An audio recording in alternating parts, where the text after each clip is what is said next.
Welcome in, ladies and gentlemen. Red, White, and Bills here. This is the pregame show. I got a special guest. He's new to the game, but he's bringing veteran content. Rageonbills, welcome in. I'm going to let him take the floor for a minute. Introduce yourself. I put his description, the link to his channel in my description. So go give him a subscribe, like his videos. He's a great guy, puts out great content. Take the floor, man. Let them know who you are, where they can find you. Appreciate that, brother. Like Sean said, I'm Rageonbills, and I just started my channel about 2 weeks ago. I'm trying to put out as many videos as I can. You know, I've been a little busy lately, but that's going to change given the new year. But I'm happy to be here. I'm glad he invited me on his channel, and I'm glad to talk everything Bills, NFL with all y'all. The only social media you can follow me on is right here on YouTube, Rageonbills, for now. Beautiful. Love it. Like I said, everybody, while you're watching, it's streaming from both channels right now. So head on over to Rageonbills, like the video. When you like the videos, more people come in, subscribe to his channel. And like I said, just interact. This is what it's all about, meeting new people, interacting with Bills Mafia, or, I mean, anybody's welcome to our channels, but especially Bills Mafia. We want to talk to all of you. So like I said, head down to his channel, like, subscribe, share it out. Same thing with Red, White, and Bills. You know what to do. But without further ado, you guys saw the title of the stream, the Big Dogs against the Buffalo Bills. And before we get into like the who to watch section, like we usually do, and keys to victory, I want to get your take on how do you feel about all this shit talking that the Bengals players are doing, coming into our matchup. I think that's pretty much the norm nowadays. Like, players are getting that desperate where they're gonna have to. They're trying to pull out all the stops, like get in the opposing team's head. But one thing I have noticed about Buffalo is that team does not allow that shit to affect them in any which way. Like, the Buffalo Bills players, you don't hear none of our squad literally get online just to talk shit, like Joe Mixon did. We're the big dogs of the AFC.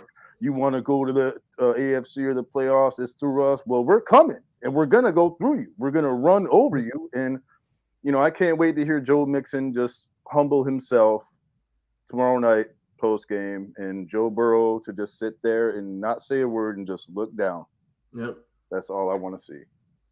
Oh yeah, I love that, and it gets me riled up as a fan, and like, someone who just loves football. I'm just like, man, you're not talking that mess to me, but but yeah, I mean, the reason why, like, I mean, I get it, but at the same time, it's like the Rams, the NFC doesn't go through the Rams, so I don't really give a damn if you won the AFC last year. It doesn't mean anything right now because as it stands right now, you're the 3 seed. Yeah, it's all about you're this not, year here. Nothing goes through you. You host one playoff game. Nothing goes through you. So, yeah, I get you won the championship last year, but you can't sit here now and say, "Oh, we're the big dogs. Everything goes through us." I don't think you're the big dogs, and you're going to have to show it. You're at home. You got, they do got a great offense, but don't forget on the other side who's got a great offense and a better quarterback. Not that Joe Burrow's not great; he's top 5, but Josh Allen on the other side has got something to say about it. So when you look at the Bengals, offense or defense, we're getting to who to watch. Who's one player? We'll go back and forth. That if you're just a random fan or just obviously a Bills fan, who's like, damn, that guy in the Bengals, man, he worries me, or that's a good matchup against our guys. It's kind of hard to pick just one. To me, it's kind of hard to pick just one. Like, the fan inside of me, just because of the banter, wants me to say I'm going to watch Joe Mixon. And yeah, like it does make me a little bit nervous because our run defense has not been playing that well these past couple of weeks. So our secondary kind of needs to step up because Joe Burrow is going to throw that ball. Oh yeah, like Joe's going to throw that ball, but I think if Buffalo runs some cover 2, like some cover 2 man, they might be able to contain him because from what I've seen, that Joe Burrow plays well under pressure, like under the blitz. I mean, there's been conflicting reports all over that I've read, but I don't really follow Cincinnati that much. All I care about is our Bills and what we can do to smash the competition. But as far as a player to watch from the Bengals, like there's so many, like Burrow, Mixon, Tyler Boyd, T. Higgins, Jamar Chase. You basically got to look out for all three of them. So I think our secondary is going to have to step up. We can't allow them to have a good run game and set up play action or any of that stuff. They're just going to have to bring like their A game 100%. Yeah, so you said it perfectly. Joe Burrow's like Josh Allen in the sense that when you blitz him, he's going to beat you all the time. And people, if you go check the PFF stats, I don't know if you're a PFF guy, but under pressure, Josh Allen is rated the highest in the NFL of playing under pressure. He's under probably, I think from what I checked, he was top 10 in getting pressured, and he's number 1 performing under pressure. And Joe Burrow's up there as well. But also, see, that's what separates them. That's what separates Allen and Burrow is Burrow's really not a scrambling quarterback. He doesn't have the athleticism that Josh does. Yeah. So if Joe Burrow scrambles and he gets hit, he's going to lose that ball. Oh yeah, when the blitz comes, he just puts it right where the blitz comes from, and that's why Joe Burrow is good against the blitz. But like you said, Josh is more of a mobile quarterback, and he can really beat you two ways. But yeah, like you said perfectly, cover 2. That's where he struggled the most this year in his rough games. They play great cover 2. We definitely had the scheme for it. I know Tyler Boyd said that we run a basic defense and we don't disguise a lot, which is also incorrect because we do disguise pretty well. And even if you think it's basic, it's going to be the best defense we played this year. I don't care about the Ravens having Roquan Smith. They're not a better defense than us. They're a great defense, but you're gonna be in for a lot of surprises when you play us. So, but like you mentioned, they got a crazy wide receiver trio: Jamar Chase, T. Higgins, Tyler Boyd. I mean, people like to think that we have a great receiving core. I like to say we only have one really good receiver and a bunch of unproven guys. But when you look at Cincinnati, they're a team that they could be scoring 35 points a game. You got to look out for everybody in that team, like you mentioned. But when you look over at the defense, they're about top 10, maybe top 12 in defense. Who's a guy on that defense that you're like, we really got to stop him where he can wreck the game? On the Bengals defense? Yeah. I think they have a pretty good linebacker core.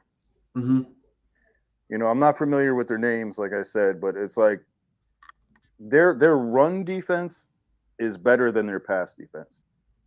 So I think that, I'm just going to go ahead and say, I'm not going to give any effing clout to any of these Bengals defenders. I'm just going to say you have a good, they're not elite, but they're average linebacking core. Your secondary is not shit. So the only thing you have is a good run defense. And Josh Allen is going to have y'all so confused with running around with question marks above your head, like in Metal Gear Solid. And then once he throws that pass or takes off running, you're going to have that exclamation mark and you're going to look crazy. And then you're going to look stupid in the face on the post game. So love it. Sorry, bro. I had to bust out of that. I was like, I'm not going to give these guys any. You know what? You know what? I'm down with that because especially after you guys are running your mouth, it's going to be shut very quick, and you're going to be oh man, now we're the 3 seed. We talked all this shit, and now we might not even have a home playoff game if we lose to Baltimore next week. But yeah, I mean, just look at it. Just look at it. Like, look what happened. Look what happened last week when the Patriots played them. Right, the Patriots were right there to hang y'all, and they screwed it up. Ramondre dropped the ball. Yeah. Like, these teams that shouldn't be keeping up with the Bengals are keeping up with the Bengals. Now, you have an elite team like the Buffalo Bills. Realistically speaking, we should blow them out, like bust them apart. Oh, yeah. But it's like you expect us to think that you're elite, but you're allowing these low-tier teams to just hang in there with you. So, Absolutely. Quick sidebar. I just realized we're wearing the same shirt. Oh, yeah, bro, for sure. I was looking at it. I was like, wait a second. We got the same we didn't plan that, ladies and gentlemen, but we did not plan that. That was not planned. But yeah, you said you're saying a lot of awesome things, man. I mean, when you look at the Buffalo Bills, I've been telling all my friends, like, I can see a 9+ point victory for the Buffalo Bills because we have a top 5 defense and a top 5 offense. The Bengals got a great offense, but look how they've been playing the last couple of weeks. They were down by the Bucs, but it was like 17-0 they were down. but they got 5 turnovers in the Bucks territory. So they were basically already at field goal range 5 times on those turnovers, and they ended up winning. They didn't play that great. No, And then they against didn't. the Patriots, they had a 22-0 lead, and they won 22-18 because, like you said, Ramondre Stevenson fumbled. And it was a little bit controversial because they let them go a little bit too long. I mean, if you really want to be like nitpicky, they were up pretty big amount of time, so they could have blew the whistle dead a couple seconds earlier, and it wouldn't have been a fumble. And we'll see. But that's a perfect point. They haven't really been playing all that great, and now you're going to be playing a team that's also hot, 6-game win streak with a hell of a lot to prove because they know it's Super Bowl or nothing for us. And you're gonna think that we're gonna walk in there and then be scared of you and intimidated by little Joe Mixon saying, "Oh, they're not the Ravens." Well, you didn't beat the Ravens either, and the Ravens didn't beat us. So what does that tell you? Yeah, they're gonna like as far as I see, Buffalo has allowed almost 200 yards defensively, allowing passing yards. They've allowed like almost 200 yards per game passing. So our secondary is going to have to step up, and our front 5 or whatever, our front is going to have to try to put as much pressure on them as they can without allowing T. Higgins, Tyler Boyd, or them to get any kind of room, any kind of separation from our corners or our safeties. And I think Jordan Poyer is questionable this week, right? He's questionable. He was the only one that was questionable. Yeah, he was DMP 3 times and then limited. So he hasn't been ruled out, but I mean, that would definitely hurt if he wasn't there. But speaking of the secondary, are you nervous about Dane Jackson on T. Higgins? I was just about to say that shit. See, this is what I think is going to have to happen with that. Like, they try to say that our linebackers are just average, right?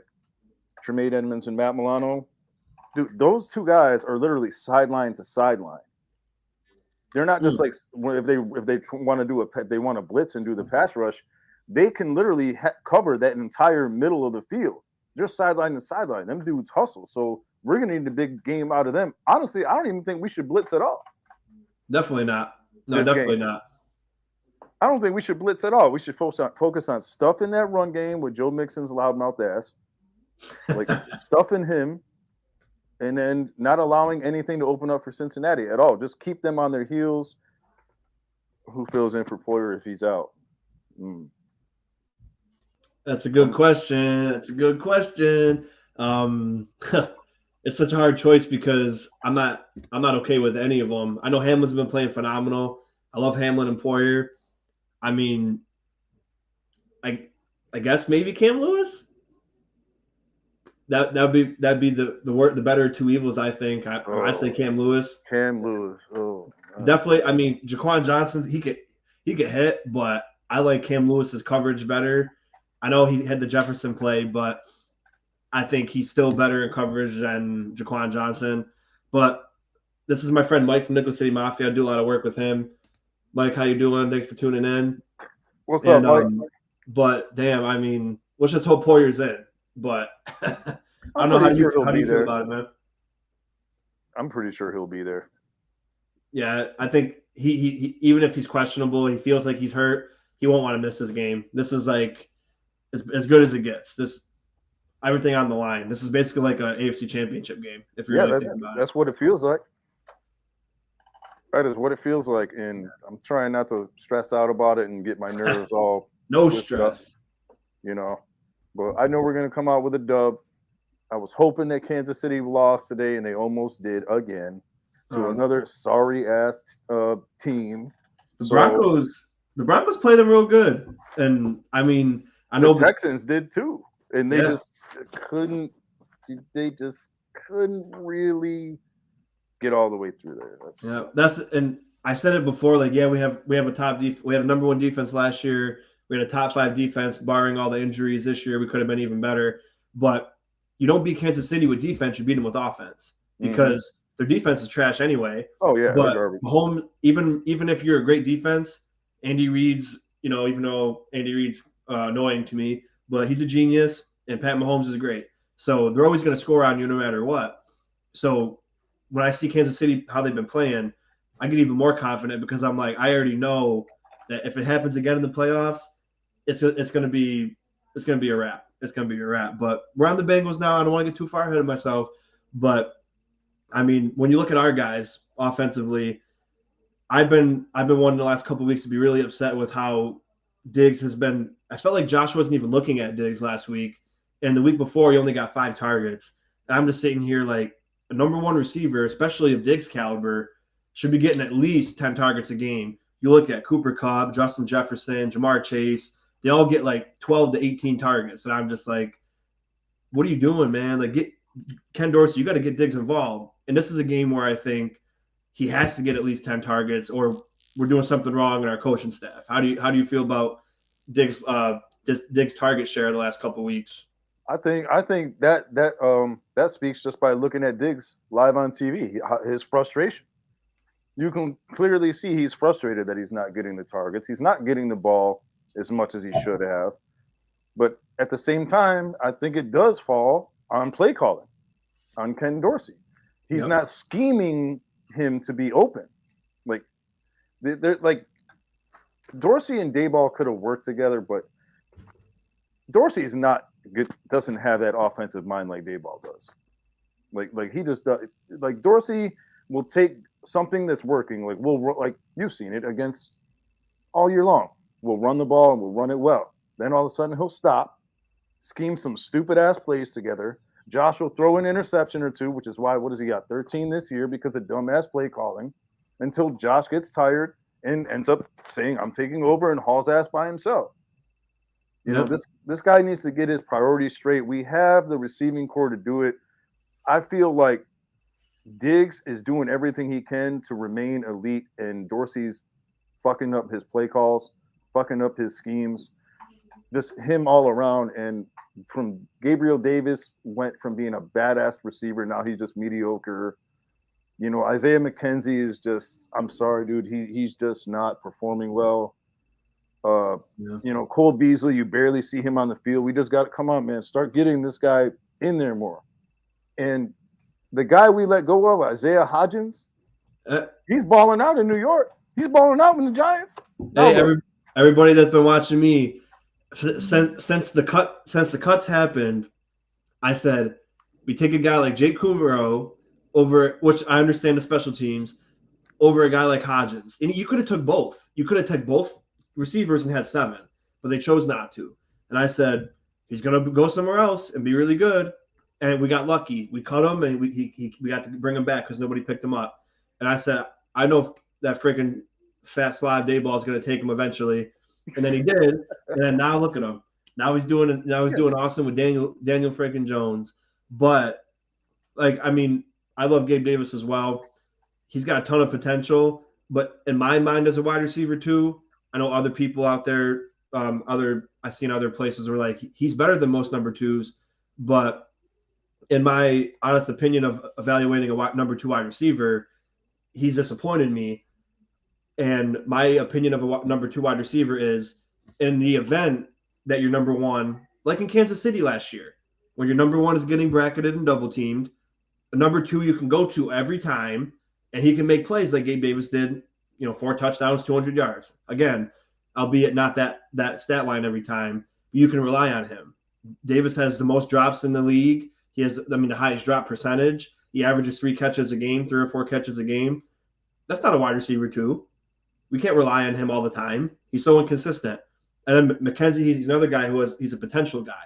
He could be great, but he's wishy-washy.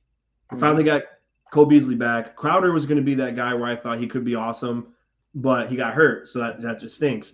Another guy I want to ask you about, another guy who I think really highly of, Dawson Knox. I think Dawson Knox, Cole Beasley, if they don't want to target Diggs, like if it's going to be like it's been the last 2 weeks, I need those 2 to step up.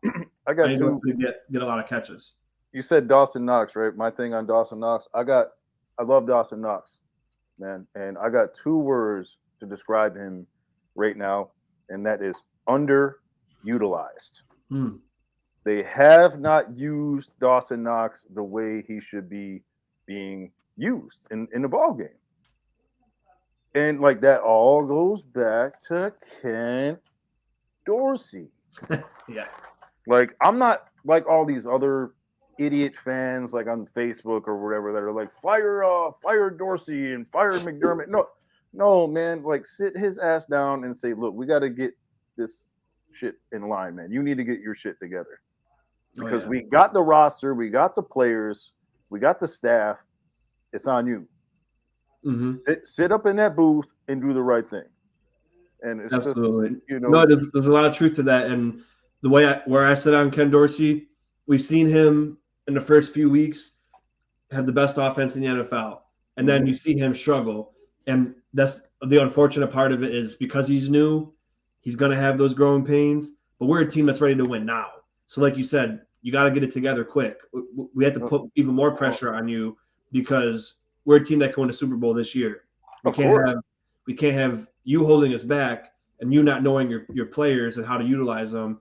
And like I said, your number one receiver, you have to scheme him to get the ball because Jamar Chase gets double teamed, Cooper Kupp gets double teamed. I know damn well Justin Jefferson gets double teamed, and he gets 12 catches. And today he's been trash, but 99% of the time, Justin Jefferson gets a lot of targets and a lot of catches.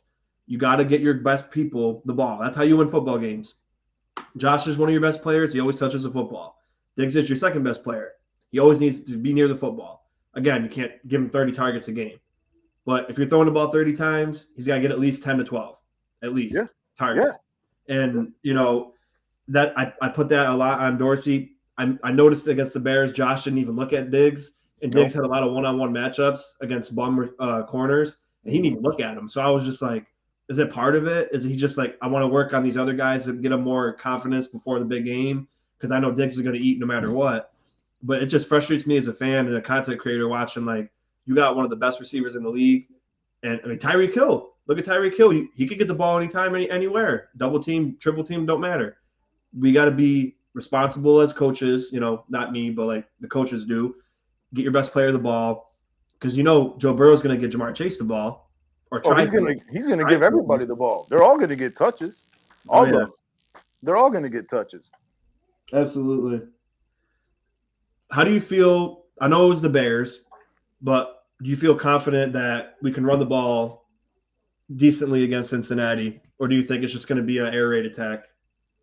It can't be just an air raid attack. You cannot be one dimensional in this league any longer. Like there's no room for it. Buffalo has to be able to run the ball consistently and pass the ball consistently. Otherwise, we're going to be in a lot of fucking trouble. And I caught some shit last week because I said that I actually wanted James Cook to be our RB1. Like, I think that kid is leaps and bounds better than Singletary. Ooh. I really do. And I want to see him get more touches. Not saying Singletary's bad because he's not. No, I know. So I love Devin, but when James Cook gets that ball and that offensive line just makes this little bit of a hole, you literally see this kid like go supersonic from 0 to 100 and he's gone. Yeah. Either for a touchdown or for like at least 15 yards after fucking getting the ball, man. Like, come on, bro. So I love them both, but what I will say about Cook is like you mentioned, his thing, he's got that burst that you mentioned. Motor, like, he doesn't go down. Yeah, so he's got that. That if you could put both of them together, we'd have probably one of the best running backs in the NFL. But they each do their own.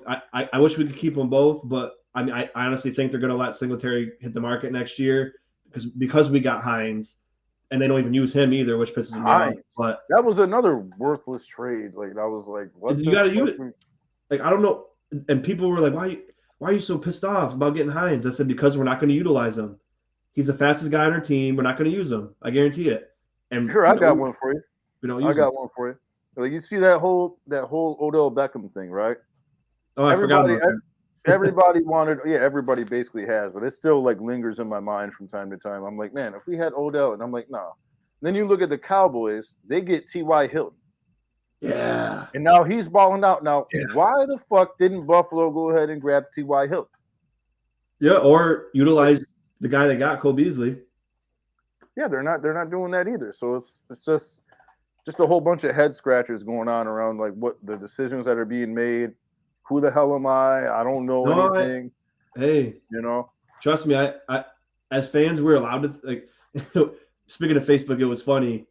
What it was some McDermott said something. I love Coach McDermott, but he said something, and I was like, that sounds really stupid, and like I don't understand like what he was trying to do there, or like why does he think this way? And someone goes, I love when random people think that the coaches owe them an explanation. I said, they don't owe me anything. It's just you owe your team something. If you're gonna, you got to be transparent and speak the truth. You can't just like sugarcoat shit and hide stuff. You got to be able to speak and be a proud person. And I was just bro. like, he doesn't know me nothing. I'm just speaking like because I commented and it's like the guy thought that McDermott was going to read my comment and then message me back, and I was just like, he's not going to even see this. I'm just speaking in general. But I mean, people always say trust the process. Of course, we all trust McDermott. He's a great coach. We trust Bean. We have a great team. But when people like us, just normal fans, content creators, we see stuff, we're going to talk about it. Yeah, that's what our job is. We're going to talk about stuff that we see that we either agree with or don't agree with. And you might have opinions that I think are different, and the whole world might think are different. But that's the beauty of it. It's all everyone has their own opinions about things. So when people try to get on you about, oh, why do you think Cook is running back one? He's looked like a running back one. We have two running back ones when they're both firing, and there's nothing wrong with thinking you like Cook better because like he's got that burst, he's got that quickness, and probably next year. I mean, I love Motor. I got to meet him when he was a rookie. He came down to my hometown. I got his autograph, got pictures with him, and I've loved watching him grow. And I used to defend him a ton because everyone's like, he's so bad. Like he gets like 30 yards a game. I say he gets like 5 carries. Give him 10 plus carries, see what happens. And then you give both of our guys 10 plus carries. They both go crazy. And you give them, you gave Cook 4 carries the other day, he got 8 yards. Then you give him 12 carries, it gets 85 or 90. So it's like you got to use these assets that you have. But I think, like you said, you can't do just passing attack against the Bengals, against any team really. So I think we got to get a healthy dose. I say in this game specifically, you got to give it to the hot hand. So you give them both equal carries, and whoever one's doing more with it, you roll with it. And then, I'm confident with both guys. So I also would like to see Hines in the offense more. How about you? They're not going to do it. You might see him in there like sprinkled in like Salt Bay, like here and there, like they'll throw him in there, but they're not going to put him in there. I don't understand that move. I think he's good, but I don't understand that move. But yeah, I mean, it's going to be a 3 running back system. I'm just calling Josh Allen our 3rd running back. That's just what it's going to be. Yeah, and the pass ain't there. He's going to haul ass. That's it. Yeah, and I like that. People like to be like, oh yeah, you guys are the only team to average 100 yards a game, or the only team to get 100 yards rushing every game this season. Like, oh, but Josh is most of that. I don't care. That still counts as running. Lamar Jackson won an MVP off of his rushing stats. Yeah, not as so. I mean, Jalen Hurts is going to probably win MVP off of his rushing stats. They matter. It's 2022. Quarterbacks are athletic. You have the Jalen Hurts, the Josh Allens, the Mahomes, the Lamar Jacksons. This is what the NFL is. So I don't care if Josh runs the ball 50 out of the 100 yards. He's using himself to run. Oh, they'll say it. They'll say that. They'll say, oh, you guys rely on Josh Allen too much. He runs, so you guys don't have no running game besides him. However, not true that is. Like, I don't like him running the ball as much as he does. Oh, yeah. Especially when he, like, puts it shoulder down or does some crazy shit, like jump, like, because it's like, yeah, you're a 6'5", 200-something pound quarterback tank. Yeah. We don't need you getting hurt. Yeah, we got to enjoy it while we can, because in about 4 years, 3 years, you won't be able to do that no more. You don't think he'll be able to run?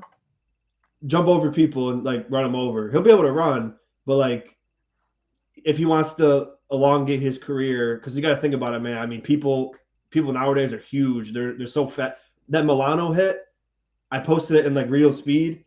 Man, dude, it looked like a car hit him. Like, Goldberg. Yeah. Goldberg. Man, Josh is tough, and he'll he'll always be able to run. He'll always be mobile. But I mean, you got to be careful as you get older and you keep getting those hits. It really gets to you. So Yep. I don't think he'll be hurdling over people in 3 or 4 years. So I'm like, I don't like it because he can get hurt, but I'm going to try to enjoy it now because I don't see anybody that does that. He's the only guy in the league that will. I mean, Lamar runs, Hurts runs, Mahomes runs, Burrow runs, but Josh will take a defensive tackle, run him over, and then grab a linebacker by his face mask and throw him into the ground. Nobody else is doing that. So Yeah, and get up and laugh on top of it and say, "I love it, I love it, I love it." Yeah, that's our quarterback, and that's what I love. But we're about to wrap it up. So I'm going to ask you, what's your score prediction? Give me a score prediction, and give me a hot take for this game. A hot take and a score prediction.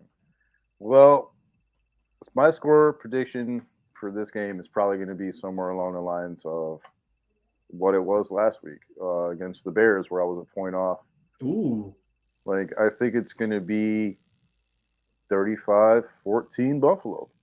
I like it. I just really think that Cincinnati is coming in here thinking that they claim to be the big dogs or the AFC's best. And no, you're not, dude. Sit down. Shut up. Just don't even show up at your stadium tomorrow because you're taking this L. Love it. 35-14. Oof. Yeah. That'll be the icing on the New Year's cake. And that's it. And then we don't have to hear from them again. And then we can just focus on whatever sorry souls decide to play us as we become the 1 seed and have our bye. And you come to us in the playoffs, go through Buffalo. Thank you. You heard it here first, folks. You heard it here first, and that's what it is. TD, if you're listening, dude. TD, if you're listening, I love you guys today. Oh man, yes, that's the other thing. Dolphins lost.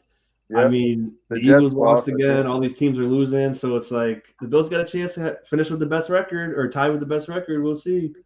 But I mean, the Jets are. I don't know if the Jets are still losing, but they're done. I think they're pretty much done. Yeah. But I mean, here's the thing: if we beat the Patriots, that game's still a win and end game for the Dolphins and the Jets because what you mean? The Jets will be 7-9 right now if they lose. The Dolphins are 8-8. The Jets beat them. They're all 8-8.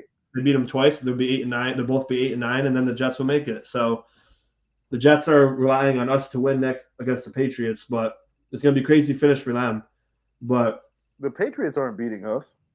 No, I mean the only way they would have a chance is if we beat the Bengals, and then we want to rest the starters, which I don't think we would because we still have to play for the 1 seed. So yeah, it would be better if KC lost this week, but yeah, we still have next week to see if they lose. Who they play last? The Texans, Raiders. Right? Or the Raiders they play? Mm-hmm. Oh, yeah. The Raiders will beat them. Watch. I like it. So here's the thing, though, everybody.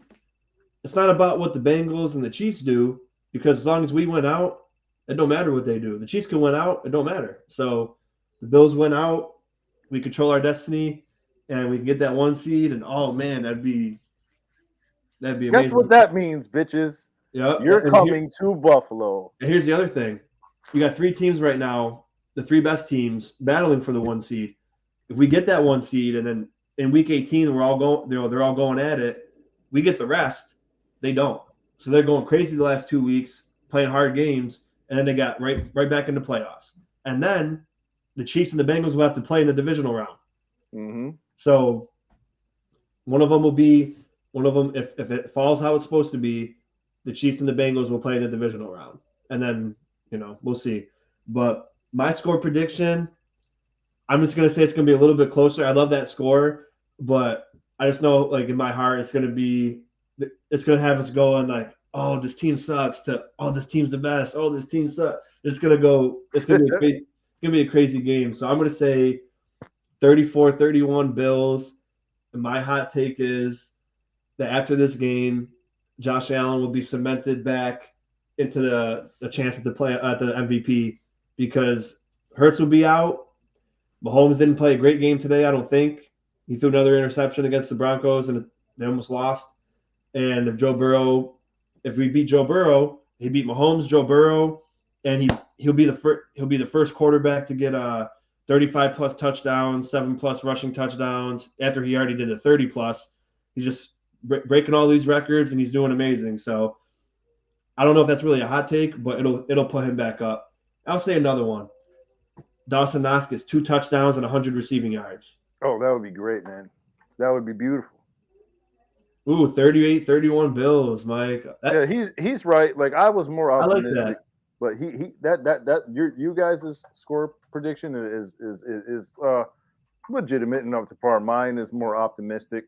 No, I like yours too, because wouldn't that be awesome? You beat a team that's been on fire as well, and you bleed by 3 scores, and then you go into the playoffs like, all right, who's gonna do anything to us? So I hope it's your score.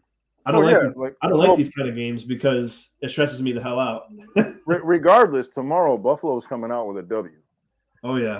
To me, I'll do the Joe Namath on that one. That is guaranteed. Tomorrow we are getting that W. This team has come too damn far to let this window close now. And you know, since I've already basically cemented Buffalo's win tomorrow, I'm looking forward to this coming Sunday as well to see the other AFC teams look like zombies after the last like little piece of meat or fighting over that meat, trying to get in there just to get blown out. That's all I got to say about that. Love it. Oh, that's amazing. It's going to be a great game. So many things are on the line here. I mean, the playoffs going through Buffalo, these guys got to come out playing like it's the Super Bowl because this is the most important game we've played in. I mean, you could even argue it's even more important. 25 years. In 25 years, I think they said this is like the biggest Monday Night Football game for over 25 years. Damn right, the Joe Namath Network reference. I guarantee. You heard it here first, folks. I guarantee Buffalo destroys the Cincinnati Bengals tomorrow night on Monday Night Football. Mike, it's in the description. It's in the description in my chat. And again, we're in the closing thoughts section. I just want to thank Rageonbills for coming on, joining me, and on this new year, first episode. And 2023 is about to be a great year because I got a good feeling about the Buffalo Bills. But I really appreciate you, and I definitely want to do more content with you. And we got to do one where we bring Nickel City Mafia and my other friends at Go Bills podcast on and do a big live. It'll be a lot of fun.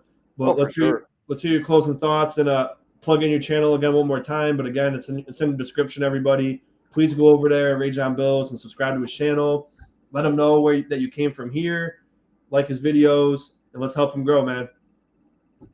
Oh, yeah, for sure, man. I appreciate that. Yeah, Rageonbills, you know, I'm going to make another video tomorrow. I'm going to try to make it more funny and try to implement the Bengals in there to, like,